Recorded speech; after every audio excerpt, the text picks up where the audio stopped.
You're tuned in to another episode of Recruitment Entrepreneurs by Recruit CRM.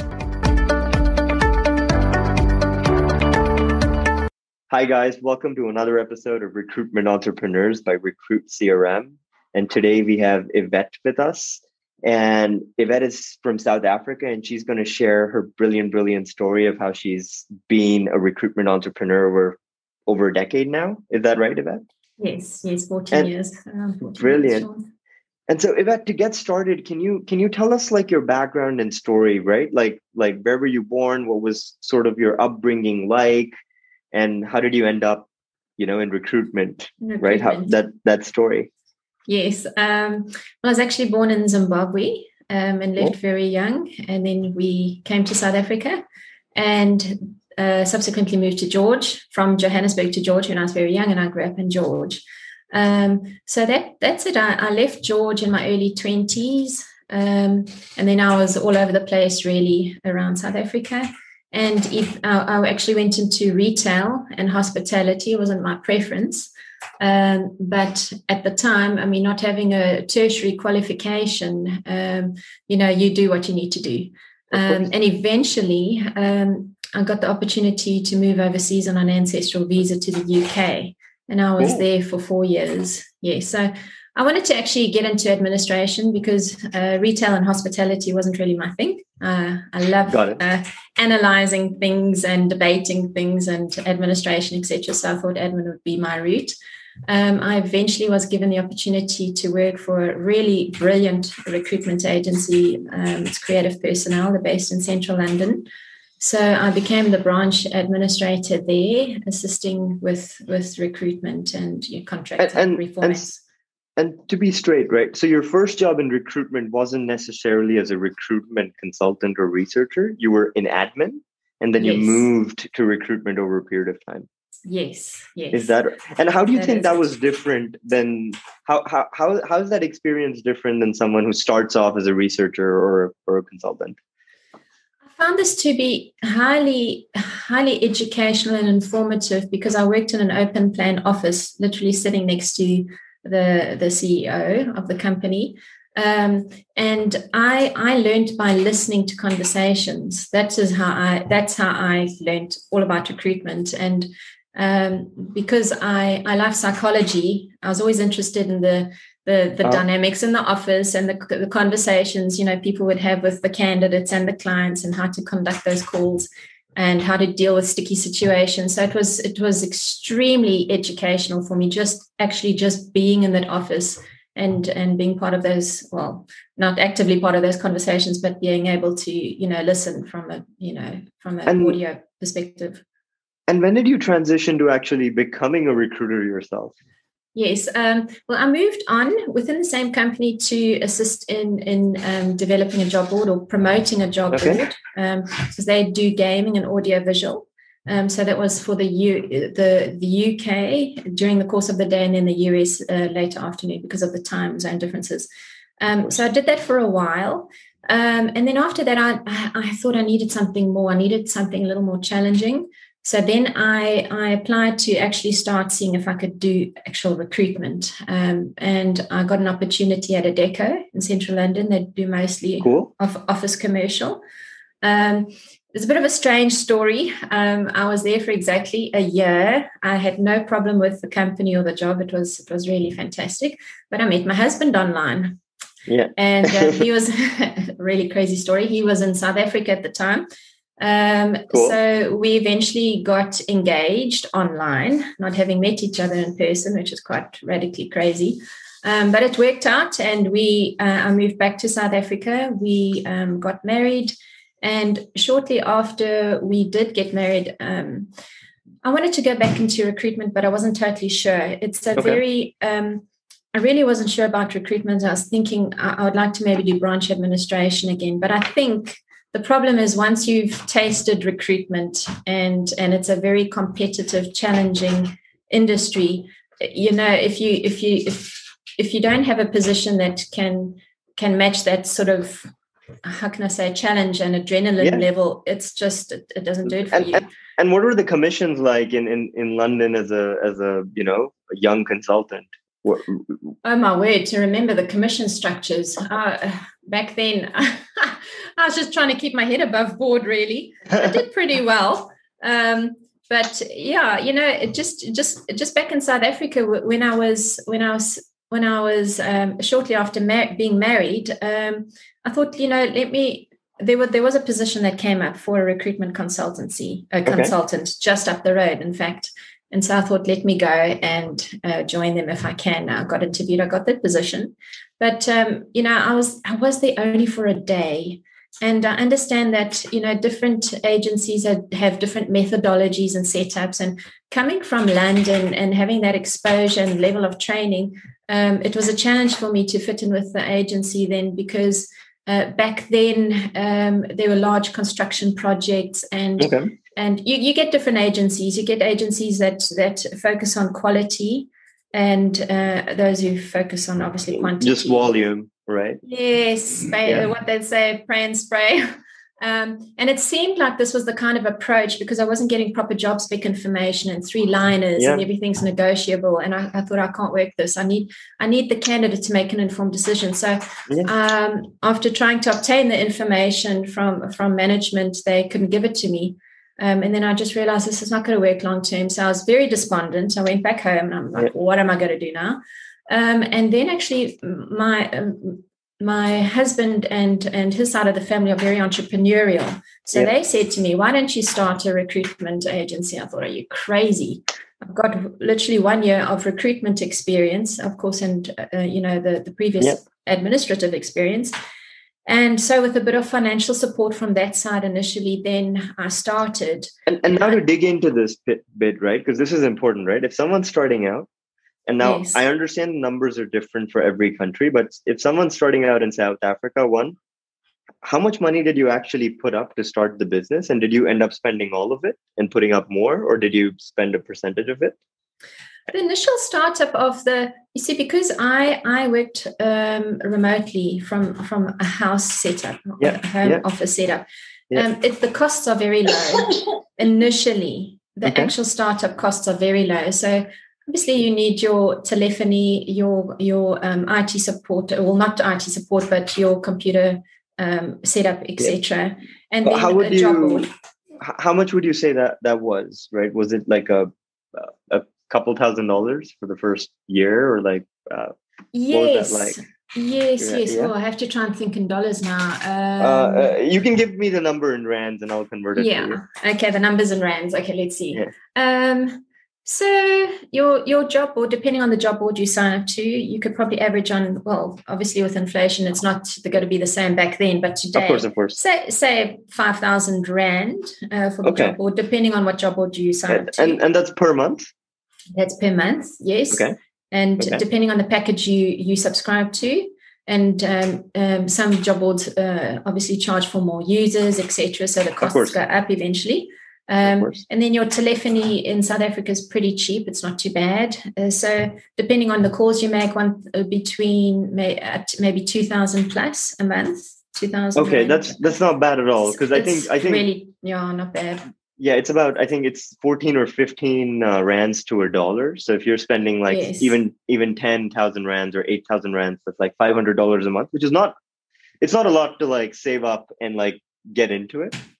And so a year's worth of startup costs for you were like maybe $5,000 or $6,000 plus your time, right? Like, because you're investing all of your time into it without a wage at that point. Then there's also website development. You have to look into that and doing your website and your branding and your marketing and getting your paperwork together and the terms and conditions, having that checked. And how much does that cost in South Africa, setting up a company? Is that more expensive than the other costs we talked about, or is it cheaper? Like, what's the process like? Yeah, the initial startup, it's not too expensive. As you go, then obviously costs start escalating when you want to do something properly. Yeah. I would think the initial startup is about 150K in rands.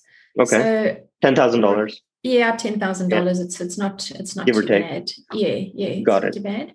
And then when you obviously want to start marketing, and if you need legal advice, then it starts getting interesting. But then, I think if you have a good networking base, it's always good to gather information from people you respect and trust to obviously give you advice and a bit of counsel. And another question, like, is the 10,000 paid up capital that you need to put into the business, which you can now spend on stuff, or is it just fees, like to register your business? That's $10,000 or 150,000 rands. It's everything collectively. You see, everything collectively, yeah. Got it. The startup. Also, for a website, depending on what you want to do with your website, I mean, that would also influence your budget. Of course. Some people just want something basic and integration and all of that. And today it's probably a lot cheaper, right? With your self-help website builders and stuff like that. Yes, exactly. But to go back into it, right? So when you started for the first year, were you a solopreneur? Like, were you doing it all by yourself? It was very tough. I must admit, it was very tough because I came from a high street recruitment background. I knew, office commercial sales, secretaries, PAs, etc. And I always had an interest in engineering and mining. Heavy industry, because Africa is obviously mostly heavy industry and manufacturing, Of course. And with the commodities. And so I had to teach myself, it was this very stretching period in my life. I mean, recruitment continues to be stretching because you're dealing with people and so many variables. Yeah, it's difficult, But if you're tenacious and you do your research and you do things right, you can be successful long term. So how many placements, like how long did you take to get your first job order? How long did you take to make your first placement? And how many did you end up making in the first year? Do you remember? Yeah, I do remember. It took me 3 months to make my first placement. Okay, cool. And this is from the time you started. So within 3 months. From the time I started. You started, you got a client, you got them to give you a job order, and you made a placement. Yes. So how I did this is because I was, it's very daunting. You're sitting there, how the heck am I going to start? No one knows me. Like, they're going to ask you, please, can I, they're going to ask you on the background of the company. You're going to only 2 months old, So I was thinking, just please don't ask me how long this company's been established for, But, because clients want to know that, they want to know that you're reputable and established. So, but how I started with this is that I went onto the job boards and I started looking up engineering CVs and mining CVs. And I'd look at the CVs and think, what is a really good CV? Someone who's stable, someone who's got good qualifications and is working for a good company. And from there, I would look at a couple of examples or CVs and I'd phone up the candidates and say, I've got your CV of this job board. I just want to confirm, are you on the job market? Just do a cold call. Yes, exactly. Passive candidates. Yeah, and then just find out to get a list of companies from them where they would like to work. And in profiling them and interviewing them and getting all their information, finding what are their motives, what are they looking for, and to see if you can align that to the prospective client. So that would be the presentation to a prospective client. To go back into the math around this, right? So are the rates in South Africa the same as in London? Was it like 15% placement? Yeah. It's 15% on average. In London, it's probably higher. It's 25 points on the more upmarket. Yes, definitely. But in South Africa, the fees are a lot lower than international, and in say in London, etc., much lower. The Western markets, right? Yes, And so even if it was 15%, that's like 2 months of comp. Like, do you remember what your first check looked like? Like, what was it, like 5,000 rands, 50,000 rands? Like, do you remember what that was? Wow. No? No. I remember who I placed. Okay. Yes. It was a junior project manager. He had actually gone on an assignment to the Antarctica in substations. That's fancy. He came from Rotec Engineering. So I thought, this is an interesting CV and he's got interesting achievements. So I had a chat with him and he gave me a list of the companies he wanted to work for. And then I started phoning them up. And that's also another thing with recruitment because this was amazing. I mean, I for first time round, I haven't gotten this again, but anyway, 4 of the companies that I sent his CV to all wanted to interview this guy. Because he was cool. Yeah, I mean, right? he had really great experience. Yeah. And the first 3 interviews he got from various clients, he didn't get any of those Offers. no. Yeah. No offers. And I thought, and then there was one more client who wanted to interview him. And I thought, there's something wrong here. Why is he not getting this job? Yeah. And so I sat with him. I met with him, had a coffee. We sat down for about at least 2 hours, and I just ran through an interview prep and asked him, gave him different questions and scenarios. And then I realized why he's not getting the job, because he just doesn't sell himself, and it's like pulling teeth. No, he's an engineer. The guys are technical. They just, it's headlines oftentimes. And so I said, I just coached him through that. And then the last company he went to, he actually got that position. Job offer. Yes. And it was a really good start. It was very inspiring. And he was actually with the company for 13 years. Wow. 13 years. He left, was it 12 years? I think he left 2 years ago to start his own business just before COVID. So he had a really good inning. He was head of Africa on the substation side of things. So That's really incredible. He really developed well with the company. It's like sometimes, people are like, do you really need recruiters? And I'm like, yes, you do. Because if you don't have them, talent wouldn't move as fast as it does. Yes, it's true. And do you remember how many placements you made, like roughly the first year? So this was a great first win, right, after 3 months. But what happened in the first 12 months? Yes, the first 12 months, I didn't make that many placements. It was most probably about 4 or 5. Okay, that's not bad though for a first year as a solo founder. Yes. And then the following year, with the same company where I spec'd his CV to, I eventually ended up getting sole agency for a while. So for the first 2-3 years thereafter, it was a really good time for us working with this company, because we had a really good relationship and we don't play a numbers game. So I would send 4 or 5 CVs and all 4 or 5 would get interviewed, and sometimes it would be a toss up between 2 candidates. So they were very happy at the time, That's good. And then as people know, loyalties are not always guaranteed. And so funny thing is, they were bought over by another company. Just to give you a bit of background how the recruitment works, they were bought over, and then I needed to employ someone who with a formal HR qualification, because the gentleman doing HR was in shared services and doing various things. So in placing the HR manager there, obviously she brought all her recruiters along. And then the dynamics changed, and there was restructuring, and with the takeover, new management would be doing their own processes and policies, and then things totally changed. They didn't want to use an agency anymore, or no, they did. They did, but the problem is they went up to 8 to 10 agencies. Got it. And then you have to compete. You have to continuously compete for each Yes. role. Yeah. And it doesn't work out. Yeah, eventually they were, with a few changes in the company, staff were leaving, etc. And then it was never the same again. And since you're in South Africa, right? Let's use 1 million rands as a big number, right? How many years did you take to get to 1 million rands in revenue? Whether was cumulative or yearly revenue, right? It was about 2 years. Okay, but so in your second or third year, you hit 1 million rands. Yes, that's good. Yes, but that was before the crash. Remember we had a bit of an economic crash. So in 2008, and so things went up and down, and recruitment.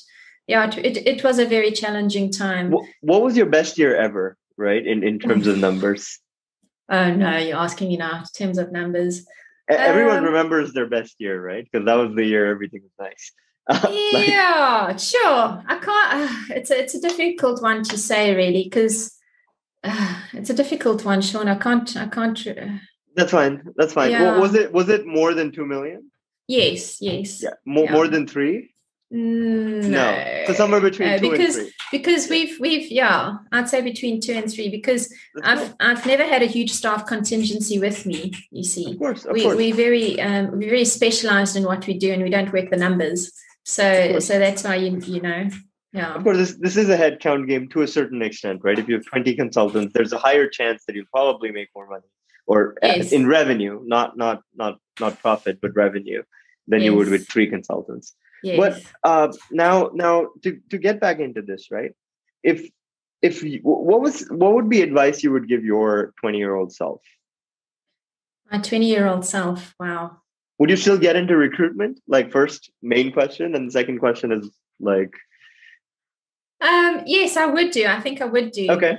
Far more than other positions. I think what I like about recruitment is how deeply psychological it is, and how you have to engage with people, and you really have to have an understanding of the bigger picture. So you have to read into situations and probe. And I think if there were two other choices I would have chosen, having been given the chance, I probably would have gone into law or psychology. And if you look at recruitment, it's very much you have to deal with a lot of legalities and contractual information and negotiating. And then on the psychological side of it, dealing with people and trying to understand motives and intentions. What they want. Yes. So recruitment gives me that blend without that formal exposure, so to speak. And what do you think is the biggest difference between being like a solopreneur and doing your own shop where it's just you and maybe an assistant versus employing 2 or 3 or 4 people and having a company, right? Like structurally, what do you think is different, and what do you personally think is better, and why? I did grow the company before COVID. We did actually grow it a bit, and I was taking on a few remote recruiters. So we were doing the remote thing before COVID hit. So we were fully aligned and geared up for when COVID hit. We just took it in our stride because everything was online. Our systems are such that you kind of facilitate a remote setup, and everything is monitored and audited, and so I did grow the business. It was great, but I got to a point where I just felt like I was facilitating and training all the time, and I think you have to build up your revenue over time to accommodate that successfully, you see, and I just got to a point where I thought I'm seemingly more effective working with fewer people because my time's freed up to actually focus on what I love, which is actual recruitment, not just continual management of people. Yeah. So the best thing would be to when you have enough revenues to actually employ a branch manager, let that person with the right skill and experience facilitate the branch and the training, etc. You'd still have a strong management function to my understanding, but to free yourself up to also do a bit more recruitment. It just depends how you want to structure the company. But for me personally, with downsizing the office a bit, I found to be just more effective, just me again. And the main question isn't just the money, right? What made you happier? Like, were you happier doing it as one person? Were you happier managing 4 people, or do you think you'll be happier having 5 people, but having a manager manage them and you just owning the business and then being a great recruiter, right? Like, because those are the only decisions that are to make, right? Like, yes, exactly. Yeah. I think I really enjoy recruitment and dealing with people one-on-one and getting those difficult job specs and analyzing them and engaging with the client and the candidate. I really enjoyed training people. And in a sense, empowering people, because when you see someone develop over time, it's really rewarding. You're making a difference. But for me personally, I enjoy the challenge of a difficult spec and trying to find the right person. And we all know we don't place every position we get. Of course. The highs are high and the lows are very, very low, and everyone knows that. And to now go deeper into this question, right? What's the best part over the last 14 years? What's the best part about owning your own recruitment business? And what's the crappiest or worst part about owning your own recruitment business? Right. Yes. The best part is the independence and the flexibility. Okay. And the opportunity to manage yourself in your day and to achieve your own things. You know what I mean? Yep. Work whenever you want. Go grocery shopping whenever you feel like. And yes. There's the freedom of that. Yep. Yes, and to find and the challenge of finding the right business and filling those roles, as opposed to being given jobs on your desk and please help fill these. I mean, I think that the challenge of that is but the downside, the downside of recruitment, sure. when you have these quiet moments and you don't have one new job after a couple of months, and you're sitting there and it's like, am I actually going to make this at the end of the day? And you have those moments, Yeah. Is it over, or are the is it over? Yeah. If you're not working with a massive, large team and business development consultants, and there's a huge buzz, you do question, like, is this going to work? But I mean, after 14 years, the company's robust. And I think the secret of that is if you can just remain self-disciplined, keep the focus, just keep those relationships up, and it's just determination and hope. You can't let that despondency kill you. You've just got to keep going. And even when you don't feel like it and you're sitting there and you think, I can't do this anymore. And there are many, many people who've gone through this. I know many consultants who've... It's depressing. It is depressing. It is depressing, right? My question around this again was like, how do you work through that process, right? Like, because it is going to be like that, right? If you're a solo recruiter, or if you have 2 or 3 or 4 people, you are going to have those 2 months or 3 months where you have no placements, or the segment or industry you work in is dry, or like they're not recruiting, and you're just sitting, right? Yes. And how do you work through that? Yes. Yeah. Well, if everyone has their own way of working through these things. For me personally, look, I'm a person of faith, and I trust God to really help me, because if he wasn't in the picture, I really don't think I would have been able to do this as long as I did. And there have been times where amazing things have happened. And so for me personally, the way I've gotten through the slumps or deep times is just to trust, and just to know that he enabled me to start this business in the first place, and align things and put things together, and just to know that I'm not going to see my demise or my doom, and it just comes through. It just always keeps going. It just always keeps going. And one quick question on like work-life balance, right? Like 2 questions actually. One, how many hours of sleep do you think you get on an average every night, and does it like fluctuate a lot with the stress, or is it a constant 6, 7, 8, 9 hours? Before having children, I could not do less than 8 hours, and obviously children changed me, because I've got 4 little ones. That's busy, right? Yeah, very busy. It's also probably why I don't have such a massive company. They keep me busy. So the youngest is turning 6 actually in 2 years. 2 days time, and the oldest is turning 10. On average, I'd say I get about 6 or 7 hours sleep a night. Perfect. Yeah. And how many hours do you think you work every week now? And how many hours do you think you worked every week in the first 2-3 years? And how many hours a week do you work now? Oh my word! Before children, I was an absolute workaholic.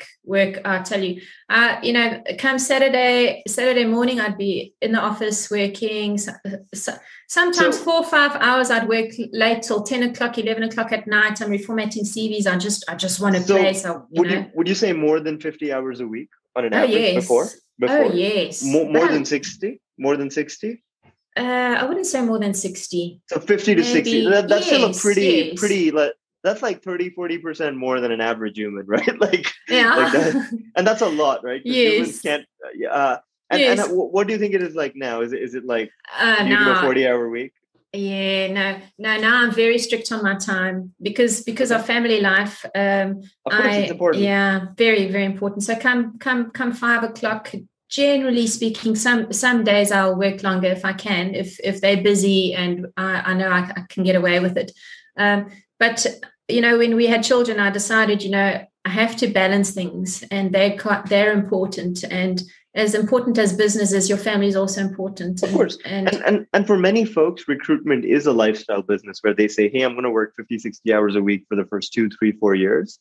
And then hopefully I'll build up a team and I'll be able to work 25 hours a week, like 5-6 hours a day, and like get like this decent cash stream coming in every month or quarter. And is that where you're at now? Like, are you at a stage where you're able to work 30, 35 hours versus like the 55? Or I still work about 40 hours a week. Okay. So standard office hours. Of course, sometimes there are other priorities and things, and Of course. but totally understand. Yes. I have very normal office hours. I don't tend to work much overtime or on weekends. Cool. Yes. And what's the plan for the next 5 years, right? And usually I just ask people what are the growth plans for the next 5 years, but I think in this situation it's very important to ask what are the growth plans and what are the life plans, right? Like, yes. Are you trying to grow your business and make it a bigger business, working the same amount of time, or figure out a way that you can make the same amount of money working half the time? Because that's also a fun thing to do. So what's the plan? Well, the plan is regarding working hours and methodology and where we're at, that won't change. Yeah. But I do intend to employ more remote recruiters again, as I had in the past. So the system facilitates remote recruitment very, very well. Because and again, right, like this is something people watching would be thinking about too, right? Hey, if I'm in the US or I'm in South Africa, how can I like leverage maybe cheaper talent in the Philippines or in India or so on to do remote sourcing for me or something like that? So what are the challenges you're faced with hiring remote workers, right? Because we all know the good stuff, right? It's generally cheaper, more flexible. But what's the bad stuff that people don't talk about? Well, it's really getting people on board to follow your methodologies, because so many agencies have good and bad habits of doing things, And so when working with the recruiters who come on from a remote perspective situation, to get them to just kind of comply to a very systematic process, because we don't deviate from that. The processes always stay the same. And so people take shortcuts or cut corners or don't profile correctly. And then it takes your time to kind of go back on their applications and qualify certain things. And so that's where it starts really wasting your time. So if that's the challenge is the amount of time you spend in sorting out questions and queries and issues and lack of administration and things like that.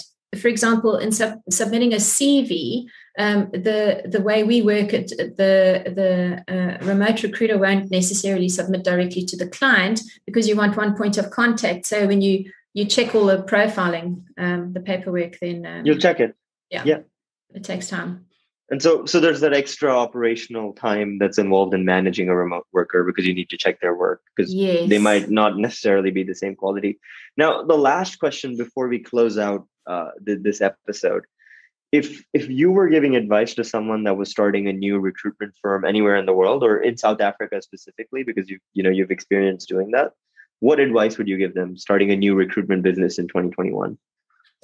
I think just building up the right networking connections and being bold enough to really ask the dumb questions. And, because that's how you learn. People, you need to ask dumb questions sometimes to actually get information and to put yourself out there to actually be able to ask for help and ask for advice and ask strangers, how would this happen and how would that happen? And to do your research.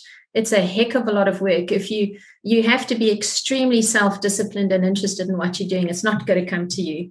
So you have to work jolly hard in sourcing the right information and building the right relationships, So Yvette's advice to new recruitment entrepreneurs is 1, be ready to work hard. And 2, be bold and ask stupid questions to get the info you need. Yvette, thanks for doing this. We really appreciate it. I'm sure there's a bunch of people that are going to watch this and be like, hey, I can do this too. And start new recruitment businesses. So thanks for doing this. Thank you, Sean. Thank you for your time. And that's all for today's episode of Recruitment Entrepreneurs. Like and follow us if you liked today's episode and want to hear more stories from the world of recruitment.